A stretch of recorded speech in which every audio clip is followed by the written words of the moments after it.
Assalamualaikum warahmatullahi wabarakatuh. Alhamdulillah, salatu wassalamu ala rasulillah. Mabad, kaum muslimin yang dirahmati Allah subhanahu wa ta'ala.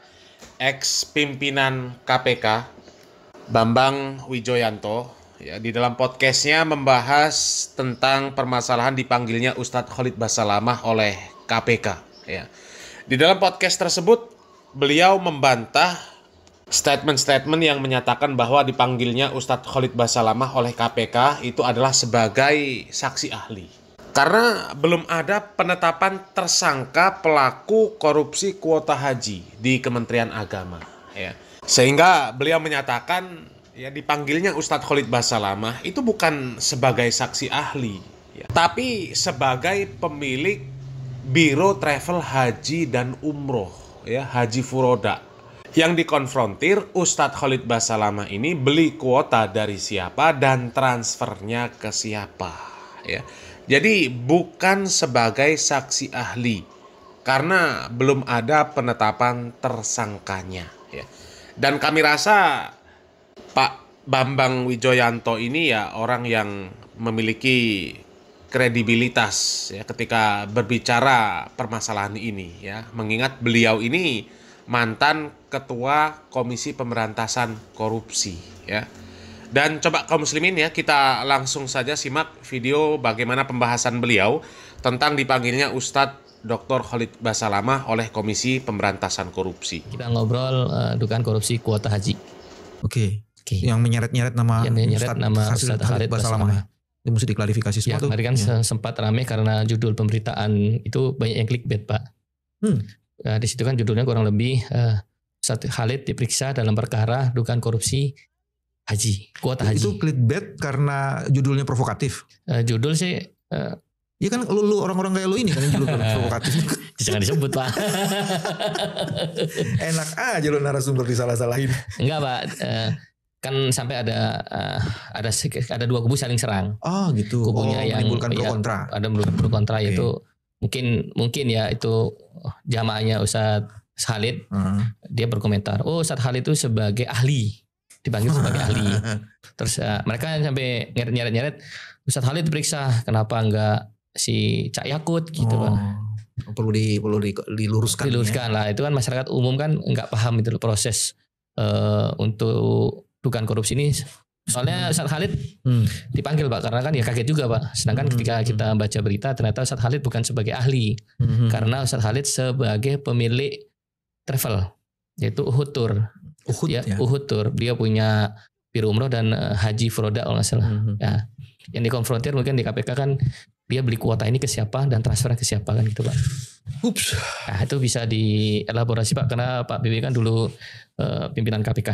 Proses hukumnya seperti apa tahapannya itu Pak? Gini, kalau ngomong korupsi di Kementerian Agama, kita sudah pernah punya contoh terbaik. Ya, pernah ada kasus Pak ya. Menteri Agamanya sendiri kena. Ya kan, sudah dinyatakan bersalah dan kasusnya diinkrah.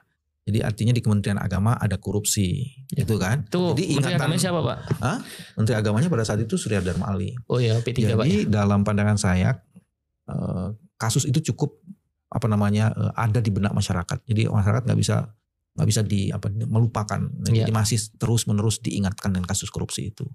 Itu yang pertama. Terus kedua, pembahasan mengenai Khalid Basalamah ini Ustadz Khalid ini tidak bisa dilepaskan dari pansus mengenai dugaan korupsi haji tahun 2024. Itu kan di DPR rame kan? Oh iya, yang pimpinannya Pak Dasopan Pak ya, PKB.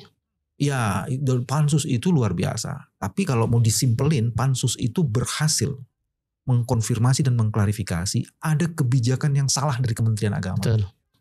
Apa kebijakan yang salah itu? Ada kuota 200 ribuan kalau nggak salah. Iya. Terus itu ada tambahan kuota. Betul. Nah, tambahan kuota itu harusnya masuk ke kuota reguler. Tapi kemudian dibagi dua. Ada yang kuota reguler, ada yang kuota khusus. Iya. Ya kan? Nah, ketika terjadi ke kuota khusus, pertanyaannya apa dasarnya Menteri Agama kok membagi kuota tambahan itu ke kuota khusus? Betul.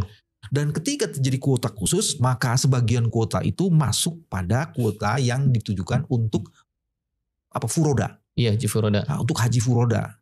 Nah, ketika masuk di Haji Furoda, kemudian masalah menyangkut lagi. Hanya beberapa travel tertentu yang diduga mendapatkan kuota terbanyak. Gitu loh. Betul. Nah, dari situ kemudian haji-haji furoda yang mendapat kuota terbanyak itu perlu diperiksa untuk dicari keterangannya.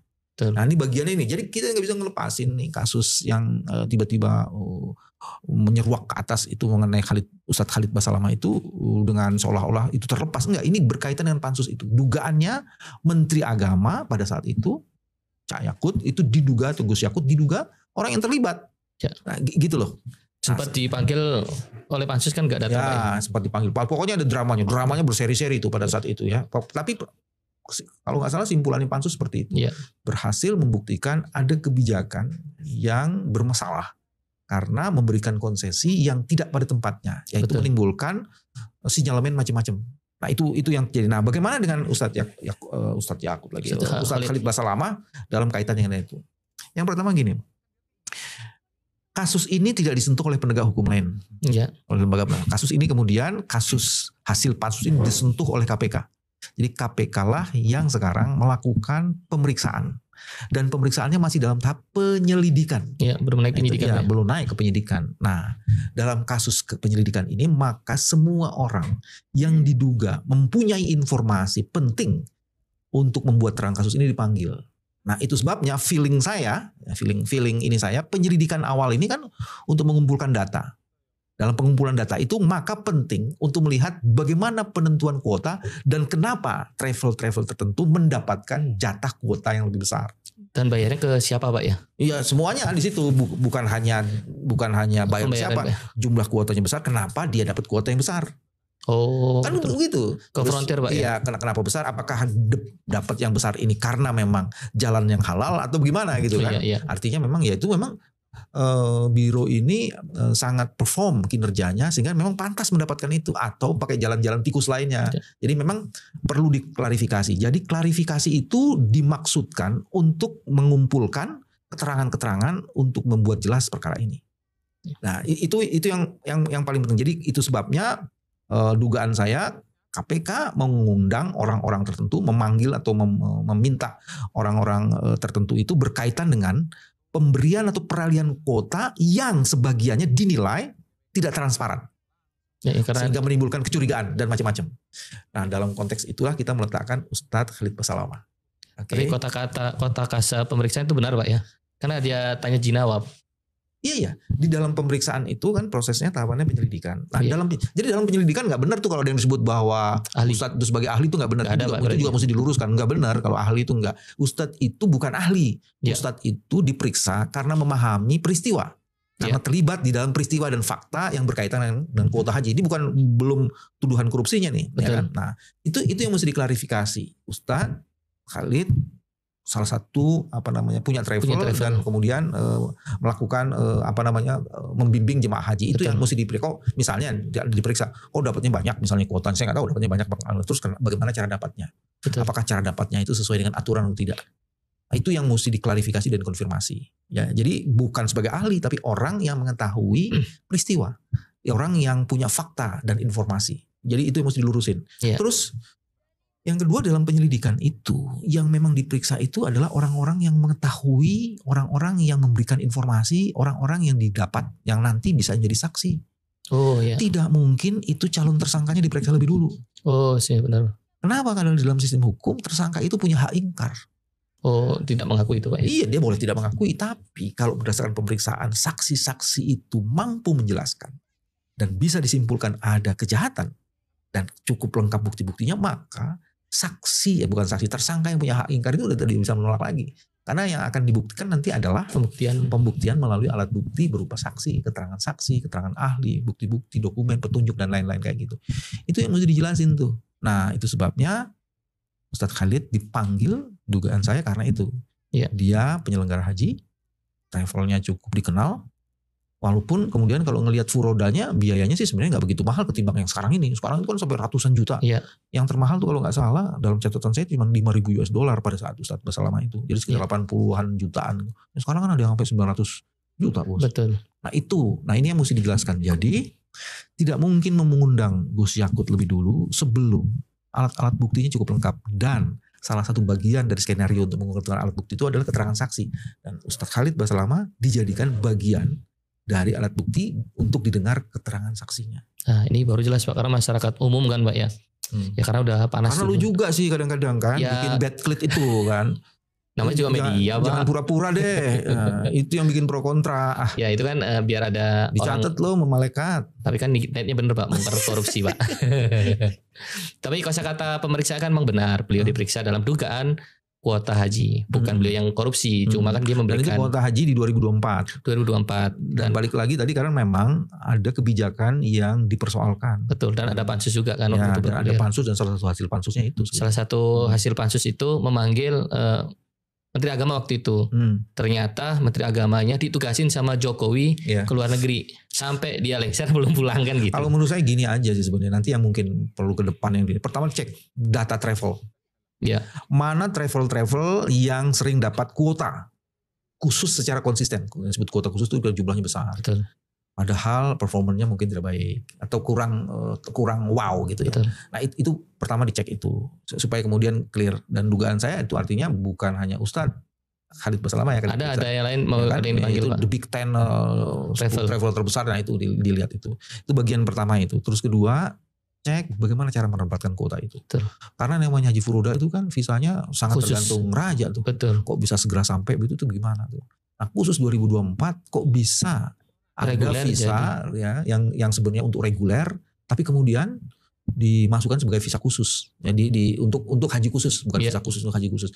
Dan biasanya salah satu modus operandinya orang-orang yang daftar belakangan yang seharusnya tidak mendapatkan itu yang ditawarkan untuk bisa dapat jatah duluan atau berangkat duluan, sehingga orang-orang ini berani membayar harga mahal.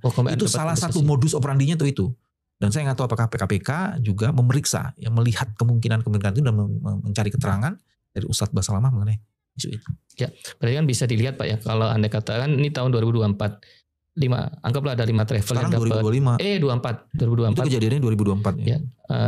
Ada 4 travel mungkin Pak ya. Ya dengan harga yang berbeda-beda ya itu bisa dijadikan alat bukti mungkin Pak ya. Mungkin si Uhud ini dapat angka sekian, ada travel lain dengan angka yang berbeda. Mungkin tergantung negosiasinya bisa jadi seperti itu. Makanya kemudian saya menduga pansus di DPR itu sudah mempunyai catatan yang mendalami siapa saja yang mendapatkan kuota. Apa alasannya dia mendapatkan kuota? Ya. Kenapa kuotanya itu yang satu besar dan satu kecil? Betul. Apakah kemudian ada biaya-biaya tambahan sehingga seseorang atau satu travel tertentu mendapatkan kuota yang besar atau tidak? Apakah ada keistimewaan tertentu karena ada jaringan kekerabatan? Jadi bukan hanya uang loh, yang disebut dengan trading influence itu pengaruh ketokohan juga jadi penting di situ untuk diperiksa. Nah kayak gitu, apakah itu ditransaksionalkan atau tidak? Jangan pura-pura nggak tahu loh, ini sesuatu yang biasa aja. Ya sebenarnya paham sih Pak, cuma masyarakat awam kan itu Pak. Hampir mayoritas komentar itu mereka itu teriak dalam arti, kenapa baru ngomong sekarang KPK? Kenapa gak rezimnya Jokowi diproses gitu loh Pak? Ini dalam rangka proses rezimnya Jokowi kan? Iya untuk proses salah satunya kan itu Pak. Dan kenapa nggak Gus Yakut diproses duluan? Ya tadi udah dijawab sama Pak BB kan ya itu nanti terakhir untuk kalau Gus Yakut yang diundang duluan dia akan punya alibi macam-macam bos. Iya udah tahu semua berarti. Lebih bagus undang saksi-saksi, setelah saksi itu solid lengkap baru kemudian undang. Jadi si tersangka atau calon tersangka atau apapun lah namanya itu dia udah nggak bisa berkelit-kelit lagi bos. Ya.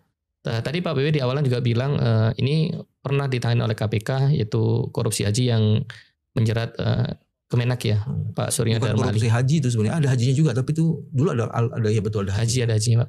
Nah, ini modusnya kurang lebih sama apa beda Pak? Karena Pak B kan dulu nanganin ini agak beda nih.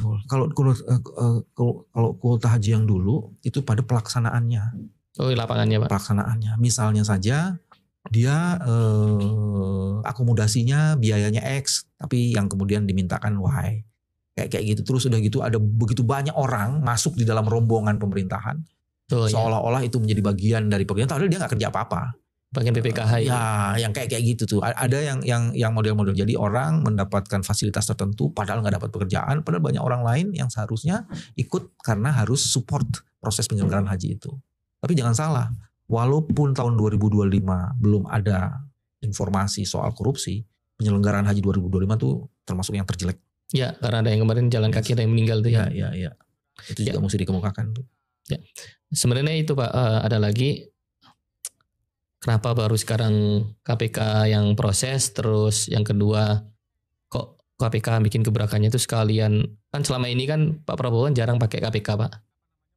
Bukan jarang sih, kayak terkesan Pak Prabowo lebih mending nguatin Jaksa Agung, kejaksaan gitu Pak. Buktinya dengan semua kejaksaan didampingin oleh backing dalam arti pengamanan oleh TNI bukan Polri, dan KPK kayak terkesan dianggap ya kayak apa ya, bukan skala prioritas gitu sih Pak. Ini bisa diklarifikasi nih, karena pertanyaanmu yang berbahaya.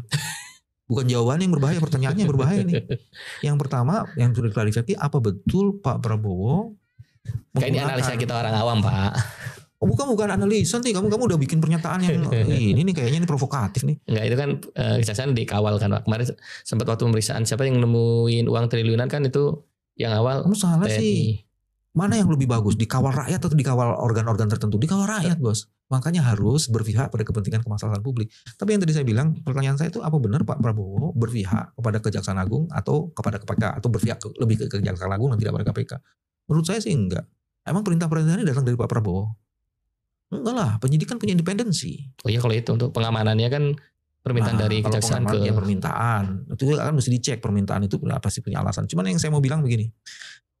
Siapapun yang menyentuh persoalan-persoalan korupsi yang merugikan kepentingan masyarakat itu harus didukung. Ya. Itu yang jauh lebih penting. Dan haji adalah salah satu bagian penting yang harus diperhatikan. Dan itu sebabnya kalau KPK sekarang masuk di dalam satu kasus yang menyangkut hajat hidup orang banyak, terutama orang-orang Islam, itu harus diapresiasi. Dan proses yang dilakukan memang hari ini adalah collecting information, melakukan penyelidikan untuk mendapatkan informasi sebanyak-banyaknya. Dan orang-orang itu pasti orang-orang yang memang punya pengetahuan informasi. Dan salah satunya adalah Ustadz Khalid Basalamah. Karena dia salah satu travel yang melakukan penyelenggaraan haji. Apalagi haji furoda. Iya. Udah Pul, jangan ditambah-tambahin. Apalagi udah lengkap kan? Gak, itu cukup Pak. Cuma ada satu lagi Pak. Satu aja. Tahun 2024 sempat rame itu perihal PPKH-nya, yang pendamping hajinya itu Pak. Petugas hajinya itu kebanyakan dari organisasi tertentu gitu Pak. Ya itu bisa nggak Pak itu diaudit atau bukan bisa Pul, itu harus diaudit. Kalau bisa seolah-olah fakultatif, wajib diaudit. Setiap penyelenggaraan itu kan harus diaudit. Ya terkesan kan orang-orang dapat dari ormas tertentu lah. Sekarang gue tanya, ya ormas mana? Lu jangan bikin ini loh, coba sebut ormas mana? Kena delay nggak nih? Ya sebut inisialnya. Ya ormas itu paling NKRI. Maksud lu siapa nih? Itu Pak. Gak jelas lu. Gak berani Pak. Saya tahu maksudnya, tapi disudahi dulu. Udah kan? Iya, Pak. Jelas kan? Jadi pemeriksaan Ustadz Khalid Basalamah itu sesuatu yang biasa. Biasa Pak ya. Bahwa dia diperiksa karena mungkin dia termasuk biro perjalanan haji yang paling besar menyediakan haji furoda. Ya. Mungkin ya, saya nggak tahu. Tapi memang ini harus dikatakan berkaitan dengan pansus haji yang diduga ada kebijakan-kebijakan yang menguntungkan, punya potensi korup gitulah. Ya. Nah itu sih sebenarnya. Dan insya Allah KPK harus memeriksa Gus Yakut. Kalau sampai Ustadz Khalid diperiksa dan ujungnya tidak sampai ke Gus Yakut, untuk apa pemeriksaan itu? Oh, keren statementnya Pak. Ya Pak, semoga KPK ini benar-benar bertaring dan menunjukkan kembali ke hitonya lah Pak. Berat banget Pak ya. Kembali ke hitonya. Assalamualaikum warahmatullahi wabarakatuh. Jangan tambahin pertanyaan. Ya kaum muslimin, dari pembahasan yang disampaikan oleh Pak Bambang Wijoyanto ini kaum muslimin, ini banyak sekali pelajaran-pelajaran yang bisa kita ambil kaum muslimin ya. Yang pertama tentang masalah haji furoda ya. Ternyata haji furoda ini ya persis lah dengan yang disampaikan Ustadz Badrus Salam, Ustadz Erwandi Tarmizi ya. Ini haji yang nggak jelas. Haji yang nggak jelas kaum muslimin ya. Ini unsur tipu menipunya luar biasa. Terutama untuk orang-orang yang tidak amanah ya. Kalau orang-orang yang amanah ya insya Allah nggak melakukan tipu menipu ya. Tapi orang yang tidak amanah ini potensi untuk melakukan tipu menipunya sangat luar biasa ya. Pak Bambang Wijoyanto tadi menyatakan bahwa ada penyelewengan dari kuota haji yang ada di era Menteri Yakut ya. Dari 20.000 kuota haji yang seharusnya dibagi sebanyak 18.600 untuk haji reguler, kemudian yang 1.400 untuk haji plus ya. Ternyata kemudian dibagi oleh Kementerian Agama menjadi 50-50. 10.000 untuk haji reguler, 10.000-nya untuk haji khusus. Dan kemudian ada lagi dugaan dari kuota haji khusus tersebut sebagian itu dijual masuk ke haji furoda. Ini kan kurang ajar namanya. Apa kalau nggak tipu menipu kalau seperti itu? Ya, itu namanya tipu menipu. Kuota haji reguler ya dirubah jadi khusus, sudah dikhusus dijual ke furoda dengan harga yang luar biasa ya. Tapi kalau kita mendengar videonya full ya, tadi disebutkan bahwa kalau travel dari Ustadz Khalid Basalamah ini tidak menjual paket haji furoda dengan harga yang gila-gilaan ya. Ketika ada travel-travel yang menjual haji furoda itu sampai 900 jutaan, ternyata Ustadz Khalid Basalamah itu hanya di kisaran 80 jutaan tadi katanya. Ya, ini bukan perkataan kami, perkataan dari Pak Bambang Wijoyanto. Ya. Ustadz Khalid Basalamah menjual paket haji furoda hanya sekitar $5.000. Ya, 5.000 US dollar. Yang memang kalau kita kurskan ke rupiah ya sekitar 80 jutaan. Beda dengan travel-travel yang nakal. Beda dengan yang disebutkan oleh Pansus ya, yang katanya haji plus saja ada yang bayar 1,1 miliar lebih. Coba ya. Dan insya Allah dengan harga yang dipatok oleh Ustadz Khalid Basalamah haji furoda hanya sekitar 5.000 US dollar. Itu insya Allah dari sini saja bisa dilihat beliau orang yang amanah. Enggak memanfaatkan kesempatan dalam kesempitan seperti yang disampaikan oleh Ustadz Badrus Salam ya, di dalam penjelasannya ketika menjelaskan tentang haji furoda ya. Haji furoda ini kan disebutkan Ustadz Badrus Salam ya, mengambil kesempatan dalam kesempitan, keuntungannya luar biasa ya, dapat uang saku 50 juta, kemudian ada ditambah lagi berapa ratus dolar gitu kata Ustadz Badrus Salam kan. Sementara kalau Ustadz Khalid Basalamah haji furoda hanya dipatok 80 juta. Jadi nggak mungkin memberikan orang uang saku 50 juta. Ya, sedangkan harganya hanya 80 juta. Ya, ini dari sini bisa dinilai lah kaum muslimin ya. Sangat kecil kemungkinan ya Ustadz Khalid Basalamah ini berkhianat. Sangat kecil kemungkinan. Tapi kalau Ustadz Khalid Basalamah yang menjual haji furoda ini sampai 900 jutaan, 500 jutaan itu ya bisa terindikasi nggak amanah ya, hanya mementingkan fulus ya. Tapi alhamdulillah ya Pak Bambang Wijoyanto ini menjelaskan hanya 5.000 US dollar. Artinya di sini kita bisa simpulkan ya Ustadz Khalid Basalamah insya Allah amanah mengenai haji furoda ini ya. Meskipun ya lagi-lagi haji furoda ini haji yang bermasalah ya. Dan itu sepengetahuan kami ketika menyimak penjelasan-penjelasan dari para asatidz ya. Belum ada penjelasan yang cukup meyakinkan ya, meyakinkan kami bahwa haji furoda ini bukan haji yang bermasalah ya. Jadi berdasarkan penjelasan-penjelasan ya, terutama Ustadz Erwandi ya, itu ya, sangat bermasalah kalau haji furoda ini. Dan kemudian mengenai dipanggilnya Ustadz Khalid Basalamah ya, Pak Bambang Wijoyanto menyebutkan bahwa Ustadz Khalid Basalamah tidak benar kalau disebut sebagai ahli ketika dipanggil oleh KPK. Nggak benar ya. Yang benar Ustadz Khalid Basalamah dipanggil oleh KPK karena dianggap Ustadz Khalid Basalamah ini memiliki informasi yang penting yang dibutuhkan oleh KPK dalam proses penyelidikan. Ya, KPK nggak mungkin memanggil orang yang tidak memiliki informasi apapun terkait permasalahan yang sedang diselidiki oleh KPK. Ya. Karena orang yang dipanggil oleh KPK inilah ya, yang dianggap memiliki informasi tentang permasalahan tersebut yang nantinya akan dijadikan saksi ketika sudah ada penetapan tersangka. Ya, seperti itu kaum muslimin ya. Jadi ada penekanan bahwa Ustadz Khalid Basalamah ya, itu bukan sebagai ahli, tapi sebagai orang yang memahami peristiwa. Ya, orang yang memahami adanya jual beli kuota haji. Mengingat beliau ini punya biro haji furoda. Ya, itu seperti itu kaum muslimin ya. Dan yang perlu dipahami juga ya, Ustadz Khalid Basalamah dipanggil juga bukan karena beliau ini sebagai tersangka. Jadi yang menyebutkan Ustadz Khalid Basalamah dipanggil sebagai ahli itu salah.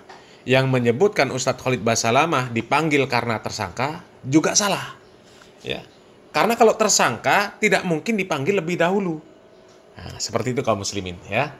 Ya, kita tunggu saja perkembangan informasi selanjutnya kaum muslimin tentang masalah korupsi kuota haji kaum muslimin. Yang jelas, ya, Ketua KPK sudah memastikan bahwasanya korupsi kuota haji itu benar terjadi di era Menteri Yakut ya.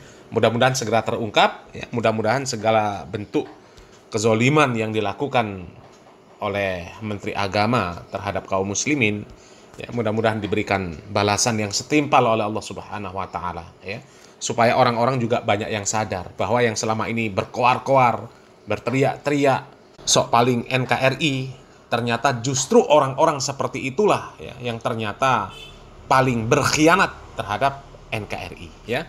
Kita tunggu informasi berikutnya kaum muslimin. Salam waras, salam akal sehat, barakallahu fikum. Wassalamualaikum warahmatullahi wabarakatuh.